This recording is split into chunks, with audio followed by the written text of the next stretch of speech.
we're looking at here is limits at removable discontinuities. So just to recap, a removable discontinuity, you'll remember, is whenever you have a hole in the graph. So these occur graphically as holes, and then they're also going to show up in functions whenever a factor in the numerator cancels with a factor in the denominator. So what you can see here is we have something f of x equals x plus 5 divided by x squared minus 25.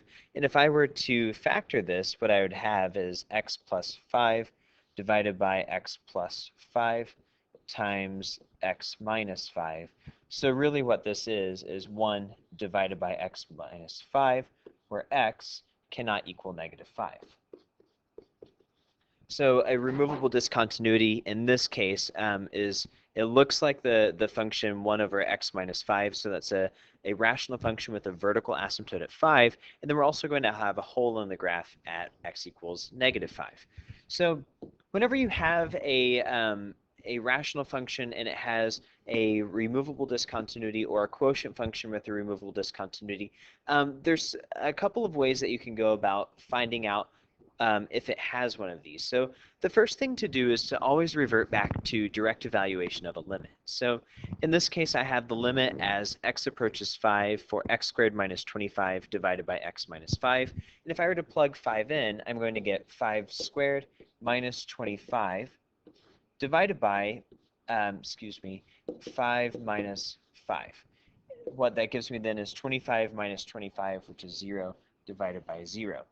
0 divided by 0 is an indeterminate form. So if you get something like this, just note that 0 divided by 0 is indeterminate.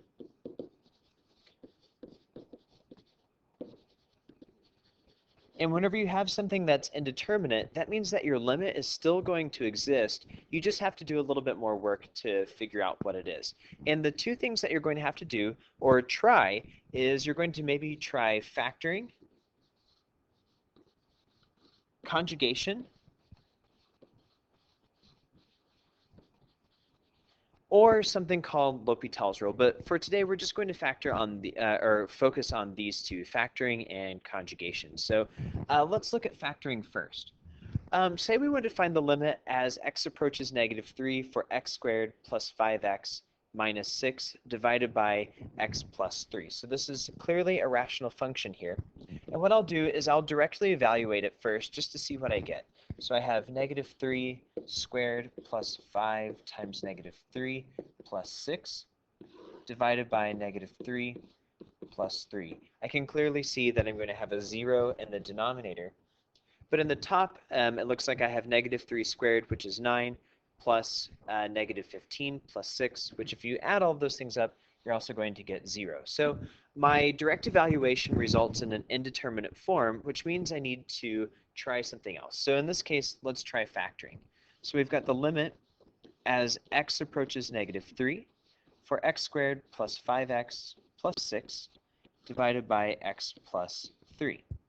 If I factor out the top, whenever I have a quadratic like this, I can easily factor. So I'm going to try to find two numbers that when multiplied give me 6 and when added together give me 5. So this is x plus 2 times x plus 3, and that's going to be divided by x plus 3.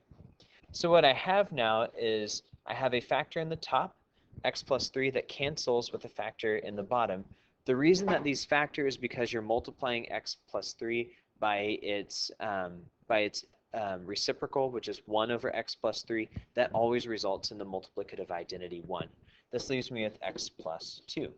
So essentially what I'm doing is I'm finding the limit as x approaches negative 3 for the function x plus 2 after I factor. I can now go back to direct evaluation, and so I'm going to take my negative 3, plug it in. This gives me negative 3 plus 2, and that's going to give me negative 1. So what happened here, just to recap, is I took a rational function x squared plus 5x plus 6 divided by x plus 3, saw that direct evaluation initially gave me an indeterminate form. I had to go back into my my Algebra 2 skills and figure out how to cancel. So I'm going to factor out the top completely, see if anything cancels in the bottom, and then I'm going to go back to direct evaluation plug in my x value, and that's going to give me -1. So in this case, the limit as x approaches -3 for this function is -1.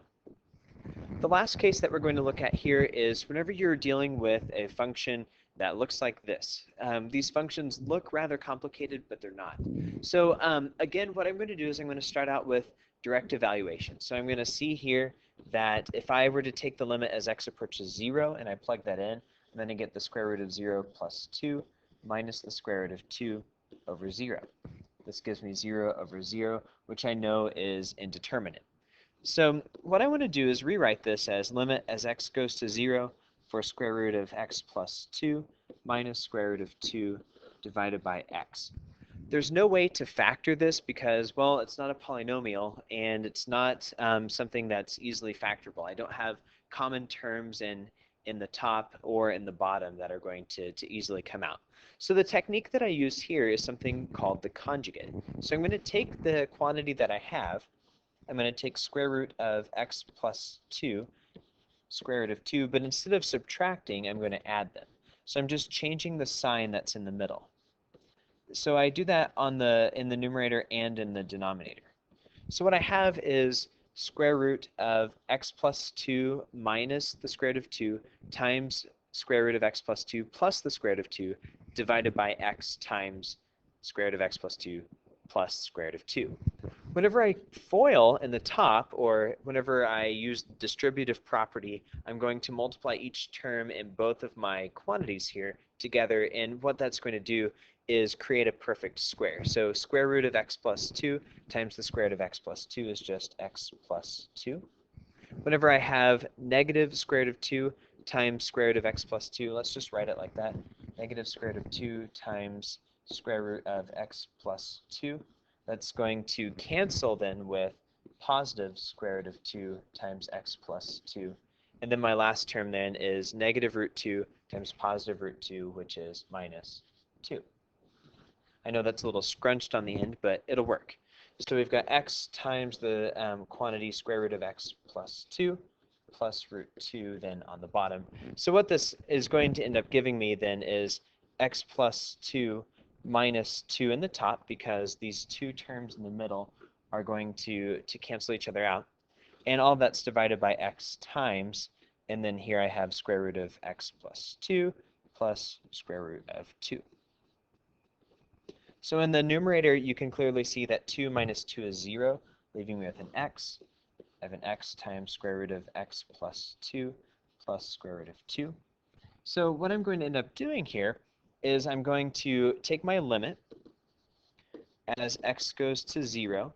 You'll see that my x's here cancel, which leaves me with 1 over square root of x plus 2 plus root 2. Now I can revert back to direct evaluation. I can plug in the 0, and that's going to give me my limit. So I have a 1 on the top, square root of 0 plus 2, which is square root of 2 on the bottom, plus square root of 2.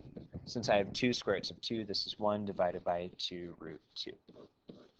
So what this tells me then is that the limit as x approaches 0 for square root of x plus 2 minus square root of 2 divided by x is simply 1 divided by 2 square roots of 2.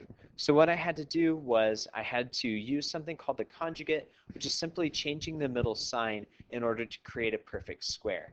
And then that's going to give me my limit.